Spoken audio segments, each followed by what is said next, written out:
Recibimos con un aplauso. Hola Susana, ¿cómo estás? Hola, ¿qué tal? ¿Cómo estás? ¿Cómo te ¿Todo va? bien? Gracias por recibirnos, gracias por estar en contacto con nosotros, porque bueno, este tema que desde hace ya un tiempo, esto viene de hace muchísimo tiempo, ¿no? Susana, arranquemos por ahí. ¿Esto de cuánto data? Bueno, efectivamente esto viene de hace más de 7 décadas, es decir, tenemos un conflicto enquistado en la zona de Oriente Medio, por supuesto que hay otros conflictos bélicos a lamentar también, como son la guerra latente, la guerra sin fin, tanto en Siria como en Yemen, o la situación caótica también que se vive en Afganistán.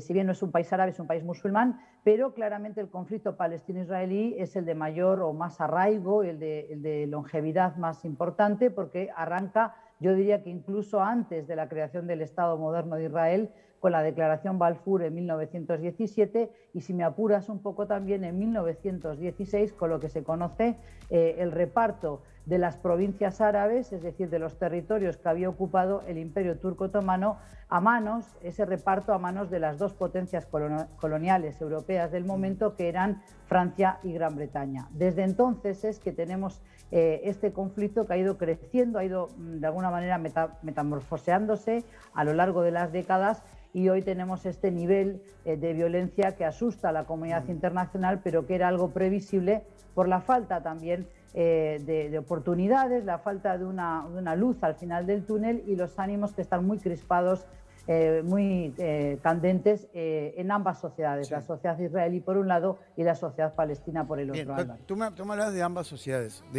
A ver, no hay ningún interés, parece, por lo que me decís, de ambas partes. En estos 70 años, a lo que voy, en estos 70 años, hagamos un poco de historia. Primero que nada, a ver, aclaremos que este es un conflicto territorial, ¿no? Palestina reclama, es lo que le reclama Palestina a Israel. Y te hago la otra ya rápido, así te escuchamos. En estos 70 años, ¿nunca hubo un intento de negociar, de sentarse a negociar, de apostar a la paz? Si bien hubo un impas, hubo varios, no llegó al nivel que estamos hoy, no sé si ha llegado en algún momento a este nivel, pero nunca hubo intención de sentarse a negociar, a charlar, a evitar esto.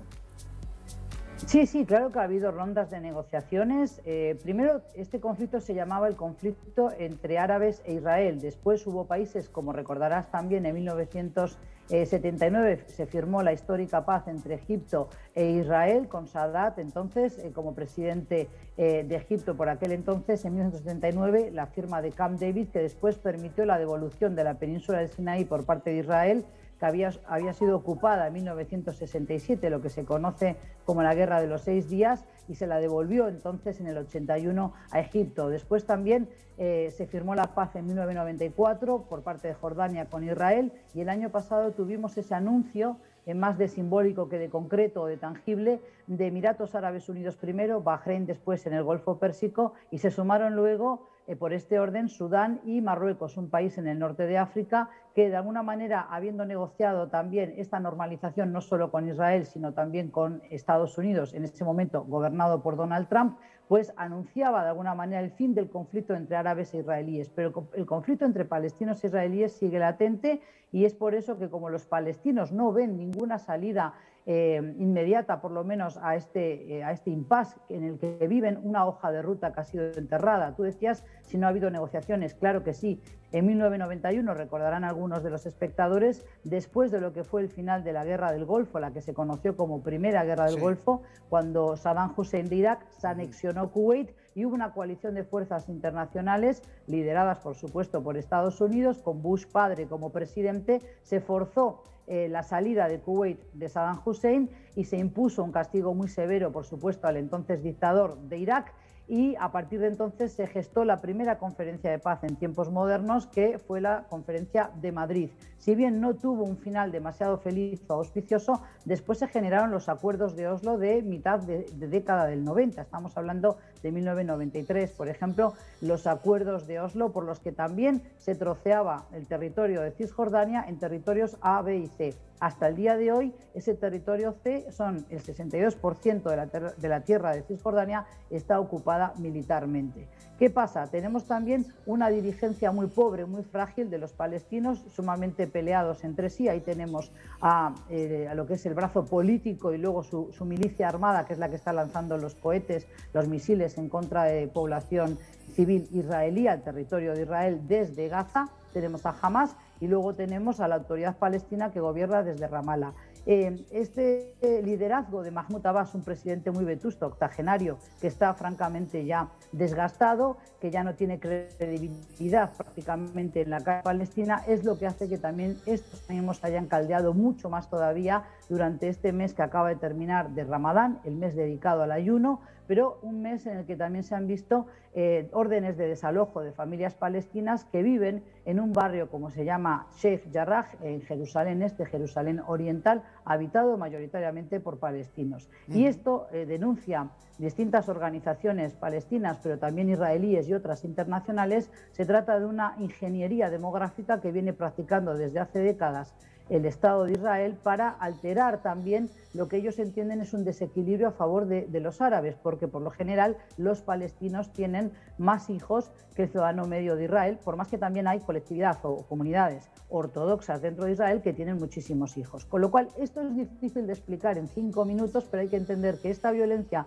que se ha desatado en las últimas horas y en las últimas semanas se venía gestando, sobre todo en Jerusalén y luego también se sumó Gaza, es producto de un hartazgo, de un hastío de una ciudadanía palestina que ve que han sido abandonados por la comunidad internacional, que Estados Unidos, sobre todo en etapa de la administración de Donald Trump, no solo se perdió el multilateralismo, es decir, se empobreció ese multilateralismo porque Donald Trump se dedicó a dinamitarlo siempre que pudo. Sí. Entonces, realmente se sienten solos y además entienden que hay que defender a estas familias palestinas sobre las que pende esa orden de desalojo que ahora ha sido de alguna manera pospuesta por un mes, pero que sabemos que van a volver a intentar desalojarlos de esas viviendas porque hay también asociaciones y colectivos de colonos israelíes que reclaman esas viviendas porque dicen que sus antepasados o esas asociaciones sefardíes y askenazíes las habían comprado en 1940.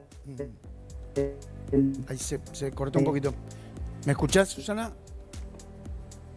¿Me escuchas, Susana? ¿Se fue? Se cortó. Ahora vamos a reintentar comunicarnos con Susana.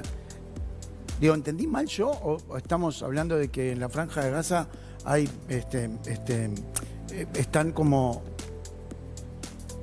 no tienen el apoyo del gobierno palestino? Bueno, por un gobierno desgastado por quien está en el poder y son los que, digamos, se la jugaron solos para... Bueno, claro, ahí está para Hamas, pasar ¿no? lo que está pasando. Bueno, Hamas. Exacto. Es que para muchísimos países es una organización terrorista. Sí. Hay países que todavía no asumen eso como tal.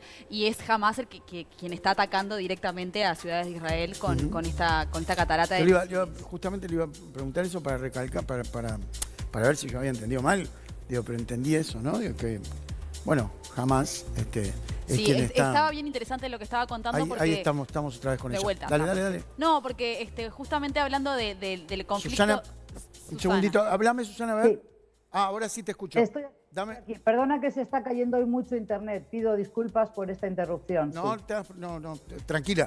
No, hablábamos de un poco no sé cómo decirlo, digo, pero la Franja de Gaza, bueno, jamás, digo, sin el apoyo del gobierno palestino, entendí así, corregime si no, sí. Con un líder que está totalmente desgastado, ellos decidieron, bueno, jamás, digo, estamos hablando de terrorismo, ¿no? Decidió atacar Israel. Solos, dijeron, bueno, vamos. Claro. Por este vamos desgaste, nosotros. ¿no? No, pero no es solo el desgaste, también hay que entender que durante los últimos días del mes de Ramadán en Jerusalén se habían, se habían escenificado protestas importantes de jóvenes palestinos que se sentían violentados porque cada vez que querían entrar al barrio musulmán, al barrio árabe y musulmán de la ciudad vieja de Jerusalén en la puerta de Damasco, había controles, había barreras para impedir esa entrada. porque se ha intensificado también la presencia de las fuerzas de seguridad de Israel en la explanada de las mezquitas, que es un lugar muy simbólico tanto para musulmanes como también para judíos, por la cercanía del Kotel Amaraví, del Muro de los Lamentos, pero sobre todo porque entendieron la calle palestina y musulmana, sobre todo entendió que tenían que defender a estas familias palestinas sobre las que pende esta orden de desalojo, una orden de desalojo que es injusta, porque recordemos que estas personas ya son refugiados en ese barrio y estas asociaciones de colonos israelíes reclaman esa titularidad de esas casas y exigen que se les dé derecho de restitución a sus posesiones de acuerdo a una ley israelí de 1970. Pero en cambio esa ley se usa discriminatoriamente a favor de los israelíes, pero no se les permite exigir esos derechos de restitución de sus posesiones a ciudadanos palestinos que perdieron sus casas, sus tierras, en 1948 con la creación del Estado de Israel y cuando fueron expulsados de sus casas, por ejemplo, en el barrio de Jaffa. Esto es lo que están reclamando organizaciones como Human Rights Watch, pero algunas organizaciones y ONGs también del campo de la paz en Israel, porque tenemos que entender que así como no todos los palestinos responden a los dictámenes de Hamás y no los apoyan, tampoco toda la sociedad israelí es homogénea y apoya las acciones del Ejecutivo encabezado por Benjamin Netanyahu. Susana, quiero compartir con vos la opinión de una empresaria en el rubro del arte, que judía, que grabó un video para las redes sociales, que entre otras cosas, bueno, critica y ataca, sí, se le puede llamar así, a Ricky Martin por su postura, pero además habla de Israel y quiénes son los que están allí en Israel. Quiero compartir contigo este comentario, porque además de alguna manera representa a mucha gente que opina lo mismo. Escuchémosla, mira. Israel es un país donde, como ya les expliqué muchas veces, es la meca de 3 religiones, árabe, judío y cristiano. Mujer en Israel es libre, en otros países como en Palestina, no. Las niñas no son violadas y abusadas a los 8 años, casadas con degenerados que le roban su niñez. Dicen los palestinos que no tienen la gente de Gaza para comer, que no tienen nada para vacunar a los hijos y tiran 1.700 misiles. Póngase a pensar cuánto sale cada misil, cuántas familias se alimentan. Nada más. Un beso. Susana, ¿qué opinas de estos comentarios? Yo creo que me quedo con la segunda parte. Primero, no me gusta comentar sobre los comentarios de otra persona, ni ella me conoce a mí, ni yo la conozco a ella. Puede ser excelente como artista y yo no objeto que opine en las redes sociales lo que quiera y cada uno verá lo que quiere consumir. Lo que yo sí puedo decir es que siempre lamento el gasto militar, tanto por parte de Hamás como también del Estado de Israel. Por más que sea un Estado más próspero, un Estado mucho más eficiente en su gestión, estoy segura de que debe haber ciudadanos israelíes que apreciarían mucho una mayor contribución para el pago del alquiler, de la vivienda, del estudio de sus hijos. Yo lo que digo es que hay que lamentar el gasto desorbitante en armamento por parte de muchísimos países. Hay una carrera armamentística que no cesa, no termina, y este tipo de conflictos siempre benefician a la industria del armamento, a aquellos países que los producen, por ejemplo, a Estados Unidos, la propia España, que también vende armas, por ejemplo, que luego son compradas por Arabia Saudí y que sabemos que son armas que se utilizan para castigar a la población yemení indefensa, donde hay una catástrofe humanitaria que lamentar. Ahora bien, el decir que los palestinos así de manera gruesa pasamos tabla rasa y decimos que violan todos a las niñas de 8 años es faltar a la verdad. Es decir, no todas las familias palestinas descuidan a sus hijos, hay padres que son muy amantes de su familia, de sus esposas, de sus niños, como también hay gran cantidad de niños y de jóvenes palestinos que acuden a escuelas a diario, que se forman, que tienen un interés por aprender, por formarse, porque además la educación en Palestina, se sabe, es una puerta, una ventana al mundo, pero también un pasaporte a poder salir de allí y a lo mejor encontrar un trabajo y una vida digna en otro país. Con lo cual yo creo que hay que ser muy cuidadosos cuando decimos estas cosas, porque es como si yo, española, mañana me marchase a España, grabase un video para redes sociales y dijera: los uruguayos tal cosa. Yo creo que hay que evitar ese tipo de expresiones muy poco felices y que además vuelven a victimizar y sobre todo a demonizar al palestino. No solo se sienten hoy agraviados por la ocupación de buena parte de su tierra, recordemos que Palestina hoy solo tiene 32% de lo que fue la tierra del mandato británico sobre Palestina, antes de la creación del Estado de Israel. Pero si además se dice que todos los palestinos son violadores de sus hijas a los 8 años, es una demonización y no solo eso, es una caricatura que yo creo que es muy injusta. Hay personas que actúan mal en todas las sociedades, hay situaciones muy lamentables de niñas a las que se las condena a no vivir su infancia, tanto en Yemen como podría ser en Siria hoy, porque hay una guerra y porque muchas veces familias en las que no hay una gran educación, un nivel socioeconómico elevado, deciden casar a sus hijas pensando que así les proporcionan un marido, un futuro, a una edad que sería inadmisible en Uruguay o en Europa. Pero no podemos hacer tabla rasa de ninguna manera y decir que todos los palestinos obran igual. Para empezar, también no hay que confundir. En el caso de Palestina hay ciudadanos palestinos que son cristianos y recordemos que la inmigración palestina a Chile, muy cerca aquí de Uruguay, en la región, mayoritariamente, por lo menos en los comienzos, eran palestinos cristianos. No hay que olvidar eso, que tal como dijo esta señora en las redes, por eso es que Jerusalén es ciudad santa para las 3 religiones monoteístas. Bien, bueno, en Israel también, ¿no? Como eso también claro. Está bien dicho, ¿no? Digo, hay cristianos, hay judíos, hay musulmanes. Susana, obviamente que seguramente la respuesta exacta no la tendrás porque si no lo propondríamos todos, tu idea, y esto se terminaría. Pero debido a tu experiencia y el conocimiento que tenés de Medio Oriente, ¿esto tiene solución? Y si la tiene que ser, digamos, una solución drástica, o sea, Israel ceder lo que le reclama Palestina, o puede haber otro tipo de, como dijiste hoy vos, ¿se puede visualizar alguna luz que pueda calmar todo esto? Bueno, hoy los ánimos están muy caldeados y evidentemente hablar de paz, de sentarse en una negociación entre palestinos e israelíes parece un panorama muy lejano, pero yo quiero creer que finalmente, estamos viendo imágenes insólitas que circulan en redes de un lado y del otro, hay agresiones por parte de ciudadanos árabes israelíes, lo que ellos llaman árabes israelíes y son palestinos a sus vecinos israelíes, pero también israelíes que atacan con palos, con lo que pueden, incluso algunos que dicen habría que encajarles una bala en la cabeza y esto se termina. Cuando vean que los matamos, entonces se cesa la violencia. Hay declaraciones altisonantes de un lado y del otro. No se trata, yo creo, de ver quién fue el que primero tiró la piedra, quién es más agresivo que el otro. Yo lo que creo es que hay naciones que tienen la obligación y sobre todo foros multilaterales como el de Naciones Unidas, donde se tiene que instar a ambas partes y sobre todo a los líderes religiosos, a los líderes comunitarios, a que llamen al orden a su gente para que de alguna manera se baje la intensificación de esta violencia, cese, y después sí que se tiene que trabajar por un calendario creíble, tangible, de negociaciones, porque los palestinos no van a desaparecer todos de un día para el otro de donde están, en Franja de Gaza y también en Cisjordania, y habrá que dar una solución a este conflicto, porque así como el Estado de Israel ya tiene 7 décadas de estar establecido y nadie lo niega y está ahí, y los dirigentes de Hamás tienen que aprender a convivir con ello, con esa idea, también el Estado de Israel tiene que proponer una solución creíble para los palestinos, para que no sigamos viendo cómo entre vecinos se matan, porque les guste o no están condenados a aprender a vivir juntos, porque los palestinos ¿a dónde van a ir? La idea que existió en algún momento de que se podían ir a Jordania, porque el 65-68% de la ciudadanía de los habitantes de Jordania son palestinos de origen, eso tampoco es posible, porque Jordania no está dispuesta a recibir, ni tampoco tendrían por qué irse todos de su tierra e irse a vivir a Jordania. Entonces, esto es lo lamentable, que tenemos un multilateralismo desgastado, debilitado por lo que fue la actuación de Donald Trump, un presidente Biden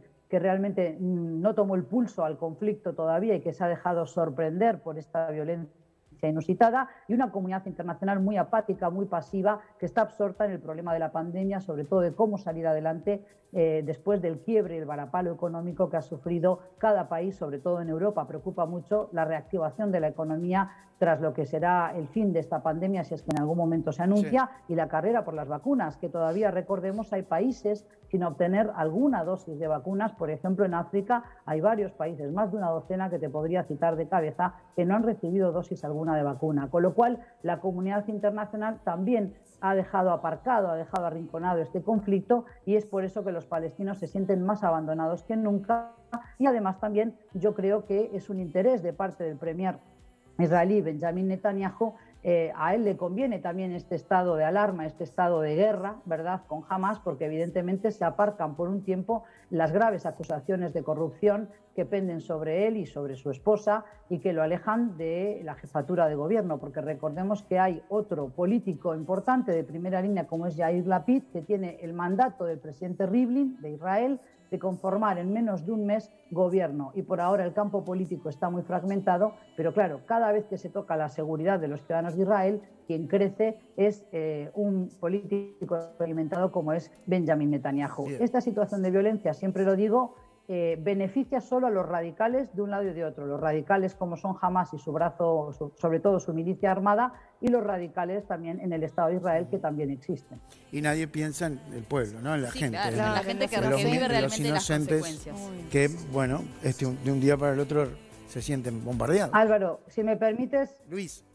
Álvaro, ayer hubo Luis. una manifestación por la paz importante organizada por una institución educativa que se llama Mano sobre Mano, y yo creo que ese tipo de iniciativas, si bien no se reflejan en la prensa lo suficiente, son a las que habría que apostar, porque como dije antes, tampoco la sociedad israelí quiere todo el fin de los palestinos o que se vayan del país, y promueven lo que era en sus inicios la idea, el proyecto de dos estados conviviendo en paralelo. Hoy esa idea cada vez se aleja más, pero lamentablemente vemos que no hay una acción importante de ningún país exigiendo el fin de las hostilidades, que cese esta intensificación de la violencia, el lanzamiento de cohetes por parte de Hamás y también la retaliación del ejército y la aviación israelí, con lo cual tenemos que lamentar otra vez que hay un episodio de violencia muy recrudecido en Jerusalén, pero también en el resto de lo que es la Franja de Gaza, en el resto de la Palestina que ellos llaman ocupada, y hay que entender que hay la posición de los palestinos que entienden que son los territorios ocupados de Cisjordania.